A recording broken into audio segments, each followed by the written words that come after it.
हुजूर को दफन करके लौटे, तदफीन से फारग हुए, कब्र मुबारक में उतारा, हुक्म पूरा किया।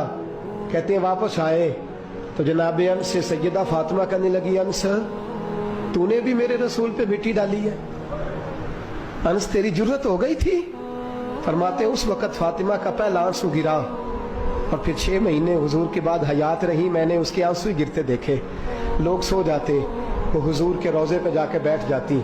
कहते मैं समझाता बहलाता, लेकिन फातिमा कहती अली सब्र अपनी जगह, कर्म अपनी जगह। और मैं तुझे क्या बताऊं, बहन भाई पहले सारे चले गए, वालदा पहले छोड़ गई, अब हुजूर अलैहिस्सलातु सलाम ने भी पर्दा डाल लिया है, मुझे चार और जानिब कुछ दिखाई नहीं देता। कहते 6वां महीना था हुजूर के विसाल को।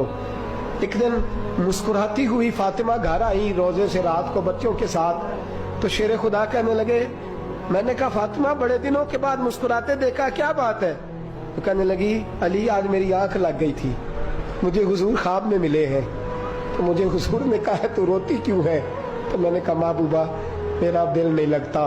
तो फरमाया बेटी तैयारी कर, तू मेरे पास आने वाली है। हजरत अली फरमाते बस फातिमा बीमार हुई, चंद दिन गुजरे तो मुझे बुलाया और कहने लगे अली वक्त जाने का आ गया है, ये अली के घर की है इज्जत अली से सुनते, नबी के घर की है इज्जत नबी से सुनते, वो जिसने मुअज़्ज़ज़ किया घराने को, हुसैन पाल के जिसने दिया जमाने को, जाने का वक्त आ गया है अली।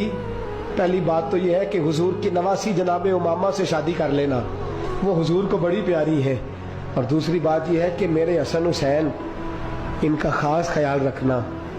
और तीसरे लफ्ज कहे तो हजरत अली तड़प के रोए, कहने लगी मैंने वक्त गुजारा है, आपकी हुकूक मेरी जिम्मेदारी थे, मैं इंसान थी भूल जाती थी, अगर मुझसे कहीं कोई कमी रह गई हो तो मुझे रज़ाए इलाही से दरगुजर करना, कहीं मैं हुजूर के सामने जाके शर्मिंदा ना हो जाऊं। शेर खुदा करम अल्लाह ताला वजहुल करीम फरमाते मैंने हाथ थामा और मैंने कहा फातिमा अली का बड़ा मर्तबा था, पर जो तेरी निस्बत से कमाल था वो तेरा ही था।